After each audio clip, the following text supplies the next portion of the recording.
The Essene groups included John the Baptist. They hid in caves, emphasized moral purity. They awaited the coming of the Messiah. This was very critical in intertestamental period.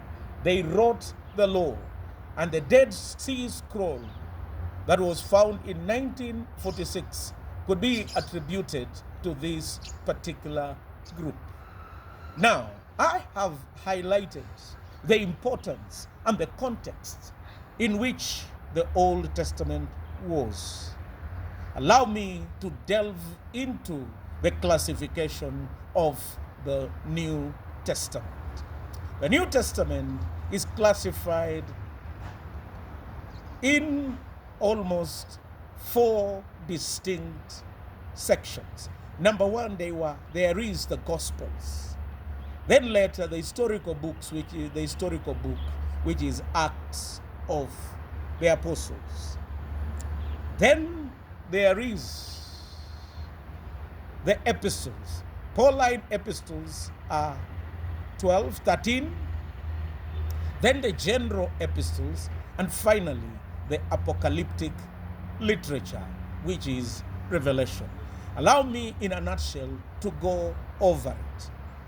The first 3 Gospels are called the Synoptic Gospels. This is because of the problem and the synoptic problem that has to do with the similarities and the differences of the Gospels.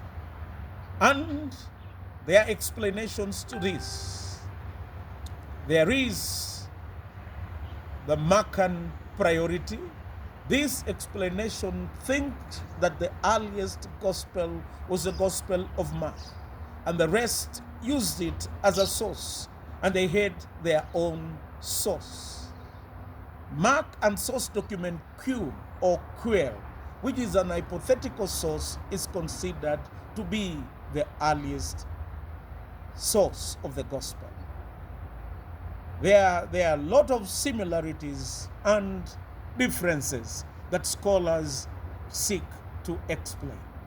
But I want to say that those gospels do not contradict one another. The contradiction could be apparent, but never real. Allow me to say that Matthew was written for a Jewish audience, and it was written before the destruction of the temple, probably AD 60. The other thing that I like to highlight, the canon of the New Testament. The canon of the New Testament is that it was formed, the books of the New Testament were written between AD 45 to AD 100. What were the basis of the canonicity of these books? Number one, it was written by an apostle or a close associate. Fidelity to the doctrine, and especially fidelity to Christology and exposition of the Christian doctrine. The other thing is the wide usage, universally accepted writings that were accepted by all churches across the globe. That was considered to be canonical books. Therefore, I commence with Matthew. Matthew was written by Matthew or Levi, who was a disciple of Jesus. It was written to a Jewish audience before AD 68. And allow me to say that it presented Christ as the king, and you will adduce it in the genealogy, and over 256 references from the Old Testament that seeks to present Christ as the king from the line of David. Allow me to say that even in the Sermon on the Mount, it is presented from a kingly position. Mark was written for a Roman audience. The Romans were people for action. It's very short, crisp, and Christ is presented as the servant of God. And it's the shortest of them all. Luke has a universal outlook. It was written by Dr. Luke, a physician, a traveling companion of Paul. And he writes this gospel to present that Christ is indeed the Messiah for the whole world.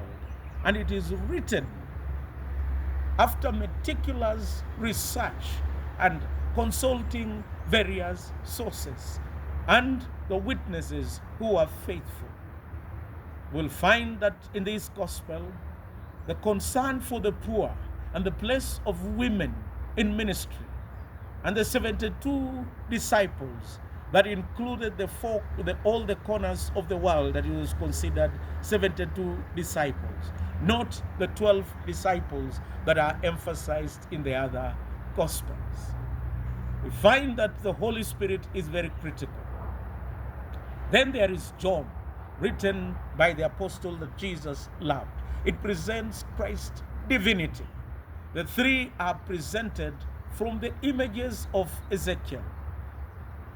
The lion is presented in Matthew. The ox or the servant in Mark. Man is Luke, and the eagle is John, the divinity of Christ. Acts of the Apostle is a sequel of Luke.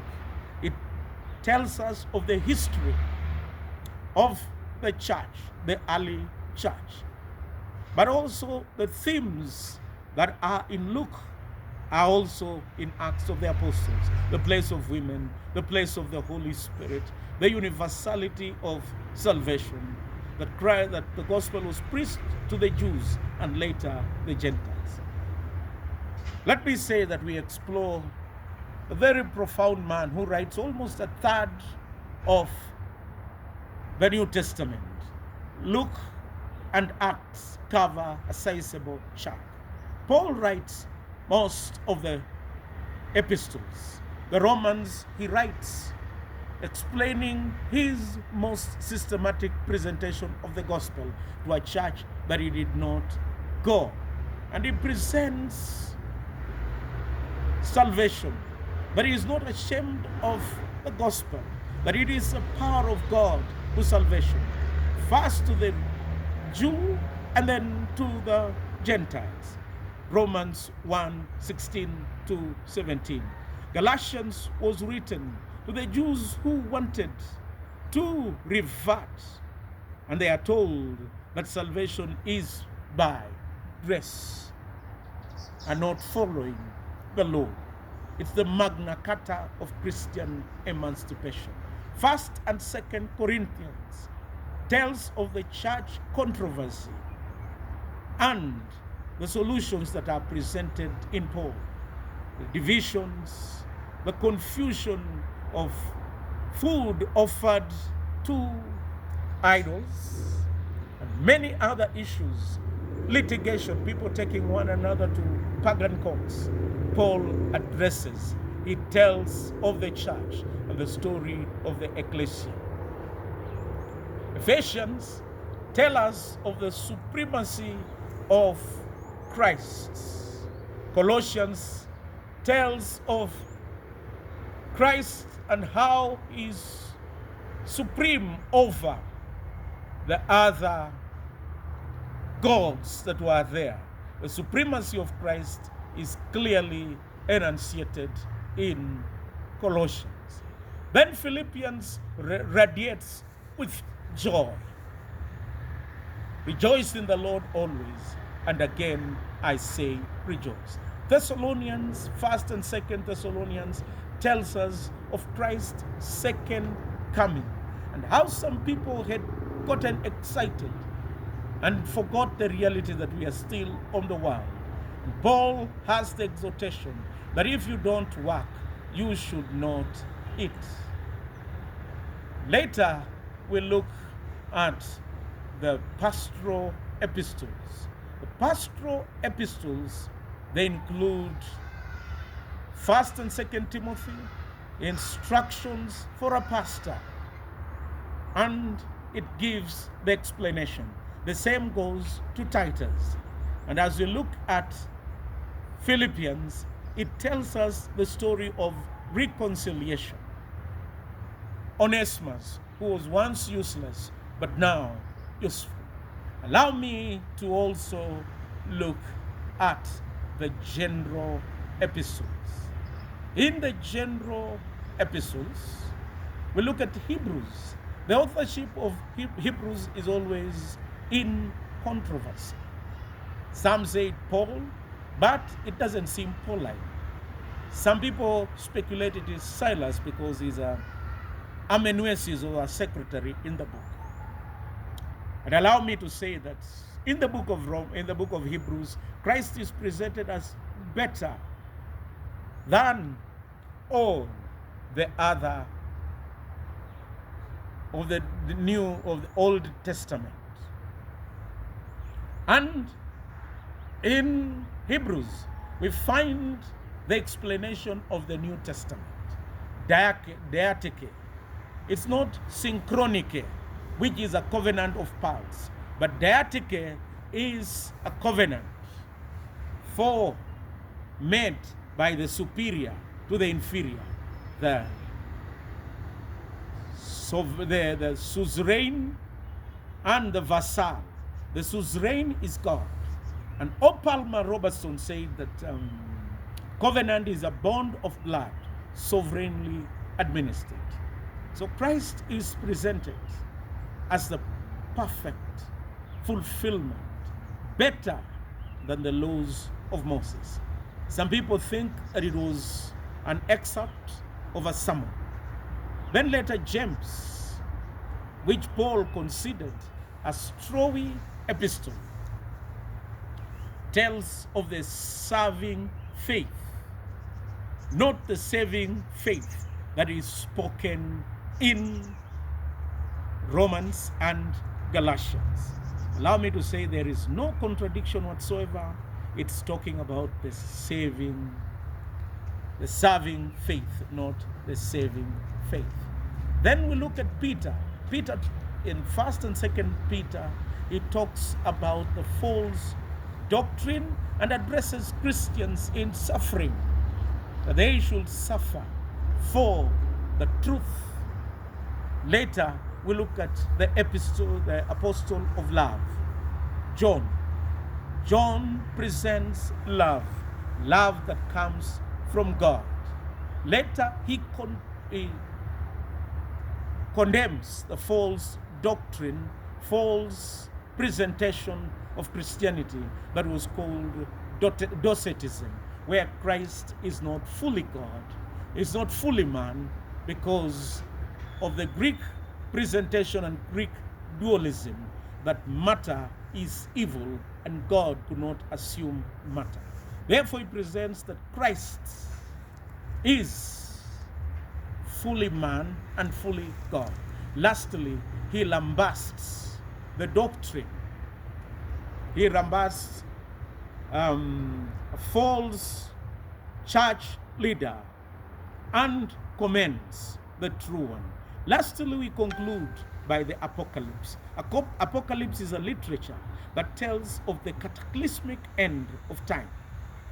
It talks and presents the reality in symbolism, and it presents the end of time. And Christ is the fulfillment of prophecy. In short, that is the New Testament. It's worth reading it. It's worth studying it, so that you learn servant leadership, so that you will appreciate the context of the New Testament. Lastly, you will be able to glean truths, so that as you read the New Testament, you are able to understand it and appropriate it in life and in morality. May the Lord bless you in the name of God the Father, the Son, and the Holy Spirit.